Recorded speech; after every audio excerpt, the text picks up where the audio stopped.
This is the Unfiltered Sports Network, where real sports fans talk about real shit.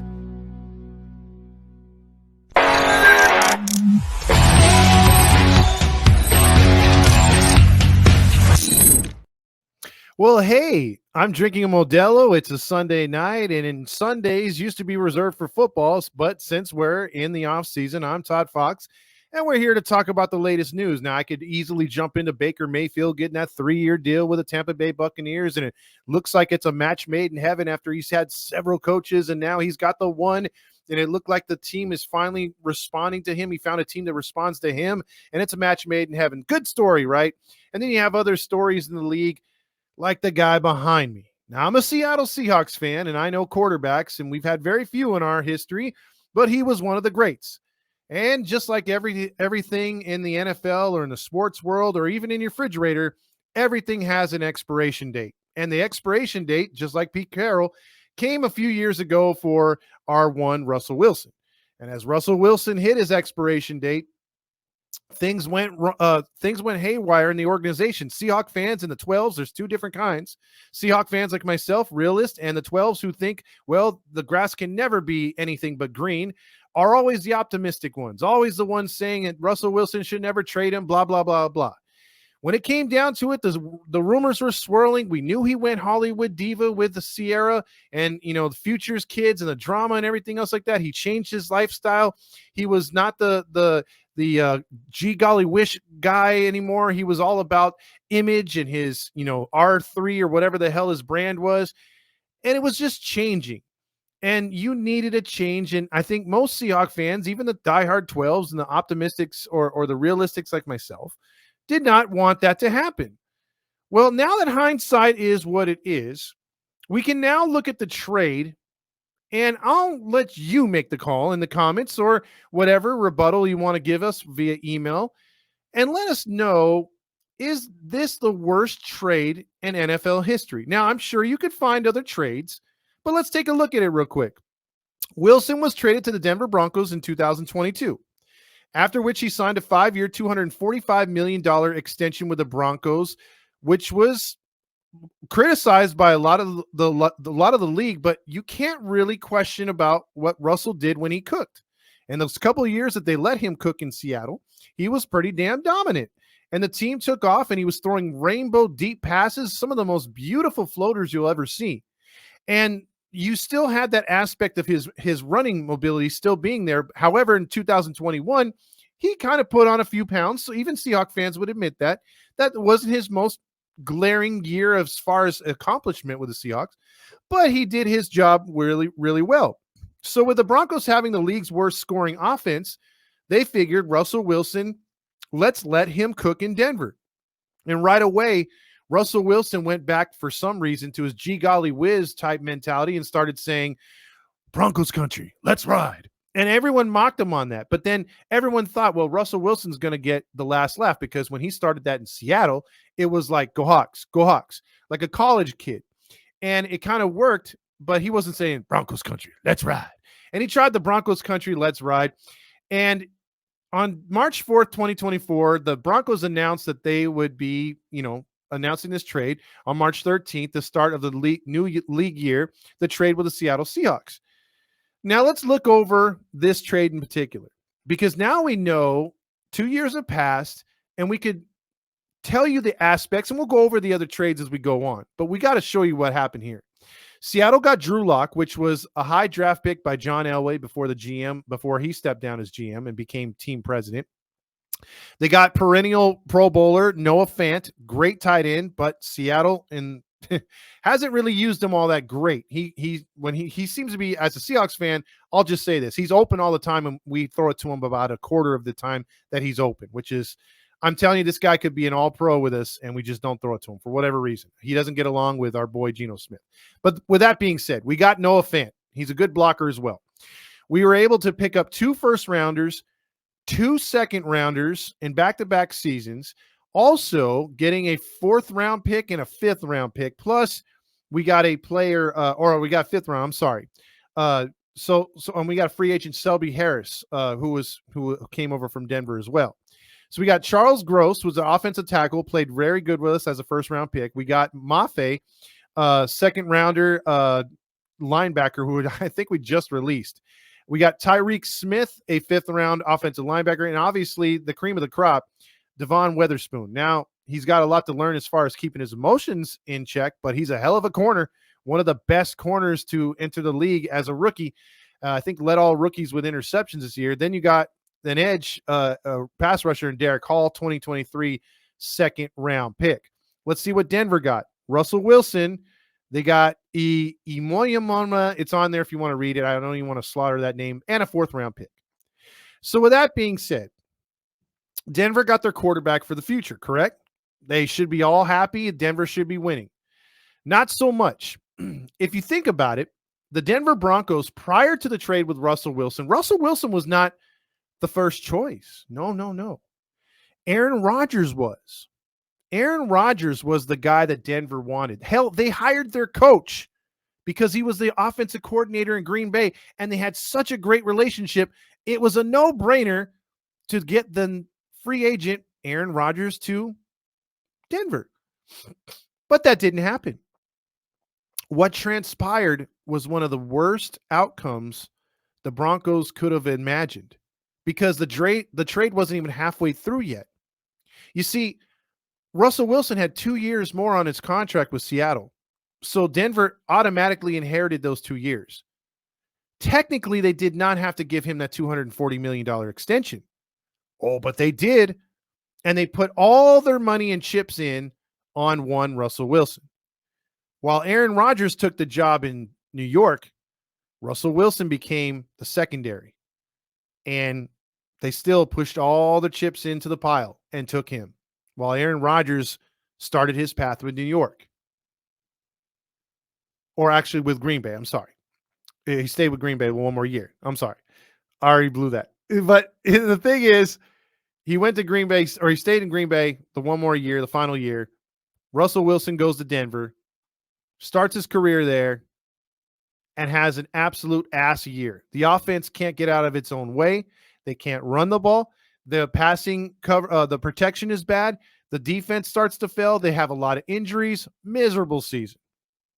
They fire their coach, the one they hired just for Aaron Rodgers. Aaron Rodgers winds up going to New York, so that was a year off. My bad. Secondary, what happens? Russell Wilson, Sean Payton. Sean Payton, the most coveted coach. Sean Payton, the guy who Dallas has been fawning over, but settled for McCarthy. Other teams have wanted Sean Payton to come out of the booth and coach for them. He spent 1 year on Fox, ridiculed Denver up and down, then takes the job in Denver. Right away, when training camp started, Russell Wilson, who had his own office, had his own strength and conditioning coach, had his own quarterback coach, separate from the other quarterbacks who are on the roster. Preferential treatment to the extreme. Sean Payton said, F you, that all goes. And he took all that away from him on day one. So all of a sudden he says, you got to roll with the punches. You got to be with the guys, because that was the biggest complaint. You ask any of these Seahawks, former Doug Baldwin, Richard Sherman, Cam Chancellor, on and on and on. They said Russell Wilson was never one of the boys. And he wasn't one of the boys in Denver either. All about image, all about self, all about his brand. Sean Payton didn't like him from day one. And although they had a rough start, if you look at his ending numbers, 26 touchdowns, 8 picks is not bad. Exactly the same numbers that the supposed MVP Lamar Jackson had. 26 touchdowns, 8 picks. Russell Wilson, you would think, wow, that's a great season. Not really. The offense sputtered at times. Hell, the defense sputtered at times. The defense was laughed at a few times during the season, just getting blown out. The team kind of put it together at the end, and you're starting to think, okay, 3/4 of the way through the season, this is starting to work. Russell has decent numbers. They should make it to the playoffs, or at least get real close. Sean Payton says, no. So we don't have to pay you as much. We're sitting you the final 3 games. And they sat him and just said, F the season, sending a clear message they weren't moving forward with him. So 3 weeks left in the season, pretty much everyone knew that was the last time Russell Wilson was going to play. And because of that, Russell Wilson is going to be on the trade block or even cut before his extension cuts in, which is insane. But that's what Denver did. That's how much hate Sean Payton has for Russell Wilson and how they can't get along. And a lot of people got upset at Sean Payton for yelling at a quarterback. In the PC world that me and you now live in, that was something that happened all the time. I've seen Joe Montana get yelled at, Brett Favre get yelled at, Michael Vick get yelled at. Be a man. Instead, we're making excuses and trying to make it about race, but that's a story for another day. Russell Wilson was chewed out because his performance wasn't good, or he did things that, well, the coach didn't like. Changing calls on the field. He wasn't sticking with the game plan. Wasn't doing what Sean Payton likes. There it is. They're two people on the separate pages. You got to make it. You got to make a move, and Denver did. So everything that we broke down in that slide about what Seattle got and what Denver got, is this the worst trade you've ever seen? Because Denver rather take an $89 million cap hit over the next 2 years in dead money, paying him somewhere around 37 to 38 million this year. He's going to make on top of, at worst, the league minimum with another team, which is $1.5 million. He's due to make almost 40 million, and Denver's paying about 99% of it. That's insane. Insane. But let's talk about that. Is this the worst trade you have ever seen? Because I don't know if the draft picks that went to Seattle are going to be enough to push them over the top, because obviously they missed the playoffs last year. But are they going to make that jump and have a playoff run at least? Are those guys going to be foundational players to then springboard them to the next level? Or is it the start of something to where we can look back and point fingers at Denver and say, ha ha, you started another Seattle run? Or would it be hilarious if Russell Wilson went back to Seattle and got paid to be the Seattle quarterback, which I don't think is going to happen, because he's already demanding, because he's a diva, that if he signs anywhere, he has to be guaranteed at least 1 year as a starter. So no matter how bad he plays, he has to be the starter. So that brought me back to two possible spots, maybe three. And let's see what you guys think before we get into the other trades that maybe are worse than this trade, or maybe not as bad. We'll go through and see if we can rank them. But before we do, here's my top three spots for Russell Wilson.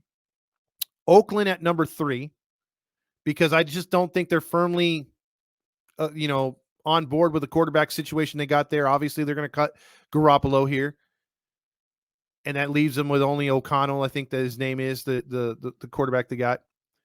Then you look at the Atlanta Falcons. I mean, think about it. Sierra's from Atlanta.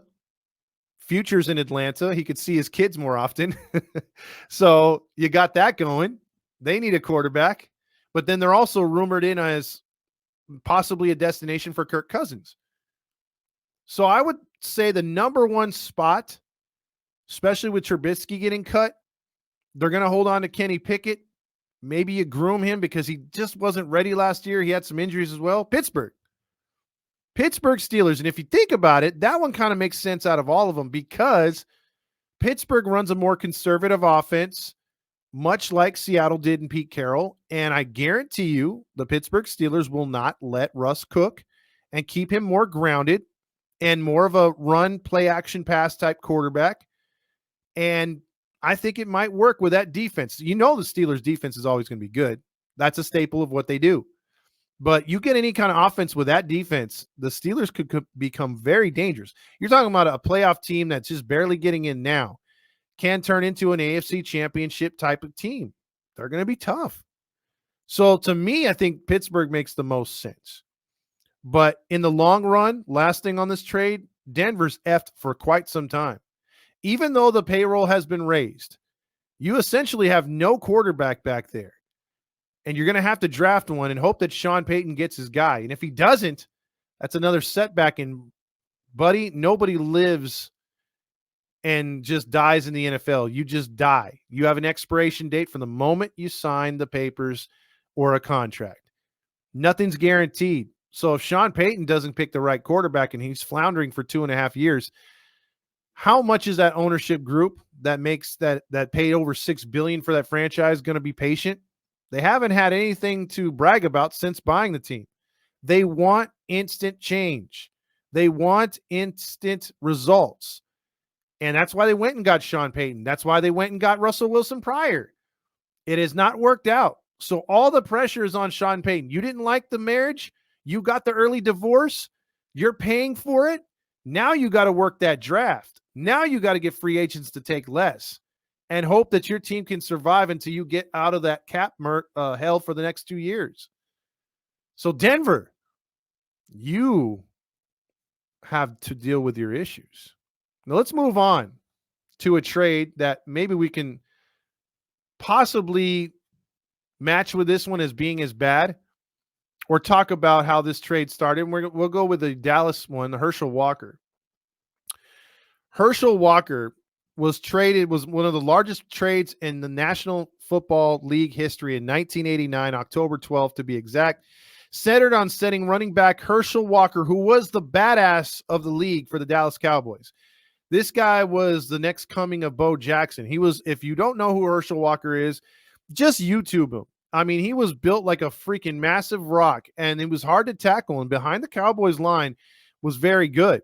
He went to the Minnesota Vikings, who were floundering at the time and wanted to stay relevant. They were a fringe team that was wild card. They had made a couple years prior to the NFC Championship game. They wanted to continue to win. They felt that they had the roster to give up these draft picks and to also sustain it once they get Walker, because they felt a running game was the only thing they were missing. It also included a third team, which was the San Diego Chargers, who didn't get much out of anything. They were just there to facilitate, basically. But there was a lot of draft picks. Minnesota originally left that they got the rod. Well, Minnesota thought they got the better of the deal. Instead, the Cowboys used the draft picks, and because there was no salary cap at the time, acquired these players to help them on a Super Bowl run that got them 3 Super Bowls in the 1990s. Meanwhile, the Vikings have not made a Super Bowl appearance at all with Walker or even after Walker. So let's look at the myriad of players the Dallas Cowboys will get. Now, first, they got Jesse Solomon, David Howard, Chris Holt, Alex Stewart, and you're thinking, man, those are household names. No, they're not really. They're just throw-in bodies at the time. But you got Minnesota's first-round pick in 1990, Minnesota's second-round pick in 1990, Minnesota's sixth-round pick in 1990, Minnesota's first-round pick in 1991, and it was conditioned on cutting Solomon, Howard, Holt, and Nelson.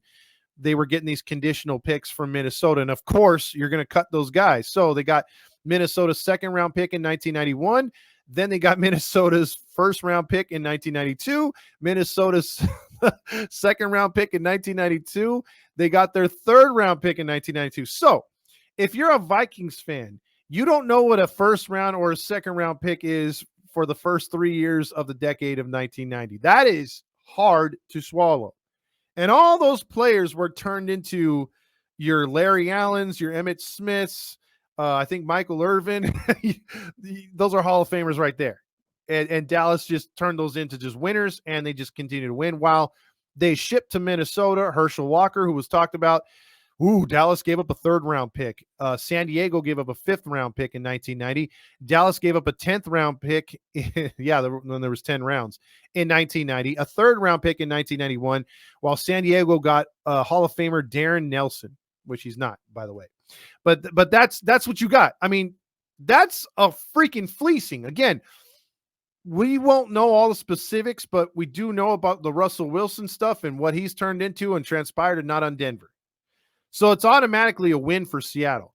That was more than a win for Dallas. That was a pretty damn good decade of putting together good football, something that Big D has no idea what is nowadays. They had a franchise that was on the same page up until Jimmy Johnson argued with Jerry Jones on creative control and who gets credit the most. That was a franchise to be messed with. I mean, no salary cap.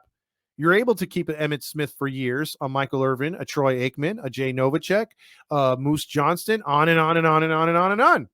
and you're just able to spawn players, give away draft picks.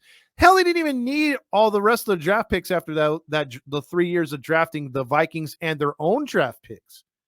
They were able to just put together a winner and keep it rolling.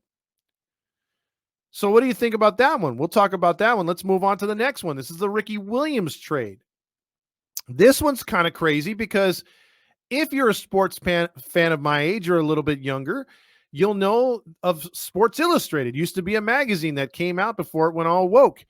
That was something to look at and watch sports that you couldn't catch on ESPN or in-depth articles. And I remember the cover distinctively when this trade was made. It was Ricky Williams with Mike Ditka, who was a famous Chicago Bears coach. He came over to coach the Saints, and one of his first things he wanted was a running game. He wanted an all-star like he had with Walter Payton, but in New Orleans. He wanted to change the New Orleans franchise.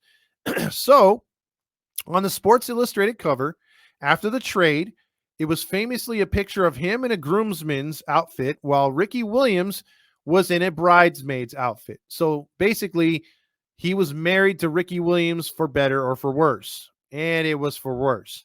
Because Ricky Williams' trade was the New Orleans Saints, Washington Redskins.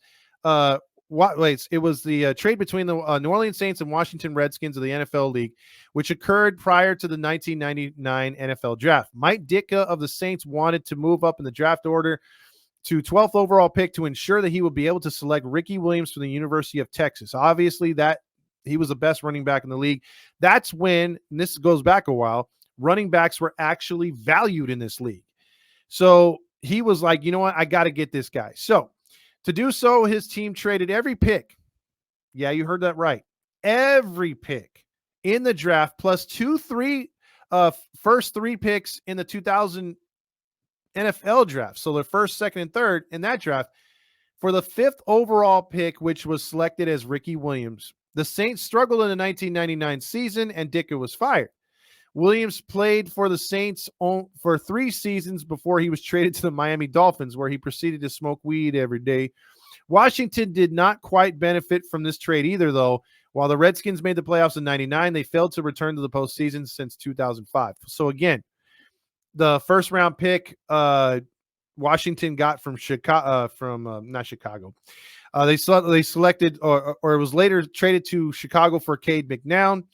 71st pick later traded to Chicago also for Dwayne Bates. The Redskins pretty much flipped these picks, the first couple. They used it to get Nate Simmons, who wasn't a great player. So overall, later they traded to Chicago. You can look up, they got Kurt Samuel, Desmond Clark, Billy Miller. I think the two that they got out of the 2000 draft were the best overall. Second overall used was for LeVar Arrington, borderline Hall of Famer. 64th pick used for Lloyd Harrison, who wasn't a bad player either. So I'm not saying this isn't what Dallas got, because the woke are a pretty poor franchise even back then. But still, you give up that much to get one player. It doesn't make sense in a non-salary cap era. It doesn't make sense in a salary cap era. It just doesn't make sense in today's football. Just why you would give up so much for one guy. So that's the thing we're still going on. So one more trade I wanted to bring up, and this one's more recent. And this one's a Deshaun Watson. So we're already seeing the ramifications to a point on this one. Stay with me on this one. Texans general manager Nick Caserio said in a statement Friday that he believed trading Watson was the right move for the organization. As the team continues its rebuild, the Browns gave Watson right away, just like Wilson, a 5-year, $230 million contract. He would receive $184 for his first 4 years of his contract, a $48 million raise over what he was scheduled to make under his current contract. So in the trade, Cleveland got Deshaun Watson. Houston got first round pick turned into guard Kenyon Green. First round pick Will Anderson via trade. Third round pick Tank Dell via trade. And the 2024 fifth round and a first round this year. So this trade is still to be determined. However, what exactly transpired thanks to Houston saying, you know what, this guy isn't really working out for us. He's worried about his butthole being tickled by Asian women. What exactly did Houston get out of this? Oh, I don't know. An all-pro quarterback, CJ Stroud, a guy who literally put up 5-year veteran numbers in his rookie year and took his team to the playoffs, one of the youngest teams in the NFL with a rookie coach who believed in him, a team that's $70 million currently under the cap, while Deshaun Watson went to a team, granted, who needed a quarterback, granted, who literally has this year the best defense and made it to the playoffs with 4 or 5 different starting quarterbacks. That's insane. Bringing Joe Flacco literally out of retirement. And you know what's poetic justice? They get beat by Houston, the team they traded with in the postseason, knocks them out. That's rough. And they still don't have their first 2 picks. So Cleveland has a small window of maybe 2 or 3 years before everyone starts wanting that big contract. They've got Myles Garrett, who's going to break the sack record very soon here. Very young still, future Hall of Famer. You got plenty of all pros on that offensive line and defensive line. You got running backs until they got hurt were spectacular. The receivers are good. You got players on that Browns team, but they're going to want to start making money. And the problem is you gave your quarterback a shit ton of money to get his butt tickled and get suspended. I mean, seriously, can it get any worse for Cleveland? And even then, you know, at least you got a buddy in the NFL that's just as shitty as you are, that makes the same stupid mistakes, trips over his foot the same way that you do, is the redheaded stepchild as you are every season. And if you have a shitty year, it's like, well, at least my team's not as shitty as theirs. Or they could say the same thing about you, and you have that to play off each other. In the Detroit Lions, oh no, the Detroit Lions turned it around. And the Detroit Lions made it to the goddamn NFC Championship. And had they not choked under pressure or made bad calls and been too overly aggressive, depending on how you have your take on the Detroit Lions, they would have been in the goddamn Super Bowl. And you would have been one of the few teams who haven't even been there yet. So somehow you got a break by Detroit fumbling away their chances to be great. But that's all you got your hand to hang your hat on. Because in all actuality, again, you're up against it. Do you ride it out with Watson and feel the few games that he has played is enough to tell you that this is the guy that'll take us to the next step? Or are you worried about him getting anywhere close to the Asian community to get his butt tickled and then he gets suspended again? What are you doing as a franchise? You got to be on pins and needles because you have some success. You made it back to the playoffs. You're doing great. You're trending the right way, but you have fans in your own fan base that want Joe Flacco, going to be 40 years old, to continue to be your starting quarterback. Hell, a couple of your receivers came out and said they've never been thrown to as good by or have chemistry than with Joe Flacco. You haven't even had Deshaun Watson for half a season, the games that he's played, and he's getting the most money on your franchise. Do you have the balls like Denver to cut and take the dead money hit and try to recover and keep players at the same time, drafting a new quarterback? It's hitting the reset button. That's the problem. It's happened too much in Cleveland. They've been through way too many quarterbacks since Tim Couch and the rejuvenation of that organization. So what do you do? So is that not the worst trade? It's kind of hard to say right now because I believe that one needs to finish out. We need to see who Houston gets, how long Houston goes as far as winning.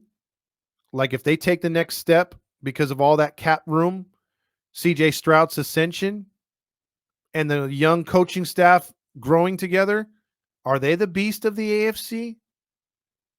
Does Seattle turn it around with a new coaching staff and their players and they move on and Russell Wilson becomes a star in Pittsburgh or Atlanta or Oakland and gets them to the next level while Denver fires Sean Payton a couple years down the road? Is that a bigger mess? Or was the Ricky Williams Saints not recovering for a long time after those trades bigger than that? Or do we go back to the all-time disaster, which was the Herschel Walker trade? One guy for 3 years of drafting and a Dallas dynasty. I tend to still personally go with that trade because although Seattle fleeced Denver, it's yet to be determined, and I really don't see any Hall of Famers. Maybe Witherspoon will have a great Sauce Gardner type year, or other corners and turn into a Deion Sanders and a Hall of Famer. Who knows? But that still needs to be played out. But I think as far as money, the loss of money, I would say the Denver one takes the cake. But as far as what we know of in finished product, that Vikings deal has to still haunt Vikings fans to this day. Yeah, they've had flashes of, different changes when they've gotten to the NFC Championship game with either Culpepper, they got there with Randall Cunningham in 98, but they just can't break that curse in Minnesota. And I know Carlos feels it every season. Every season. He's like, goddamn Vikings.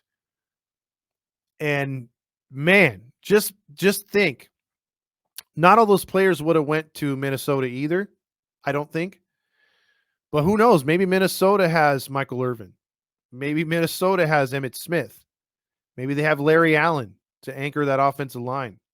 Who knows? Maybe those players are other places. Maybe there's not that Dallas dynasty. The NFL is a crazy place. And certain decisions you make from year to year affect the next 3 to 5 years. And it's hard to change. There is ways to get out of it, but there's a penalty, as we've seen with Deshaun Watson and as we're seeing with Russell Wilson. Denver decided to take the ultimate hit. That is a hefty, hefty hit of dead money. But we shall see. That's my take on everything. I hope you enjoyed it.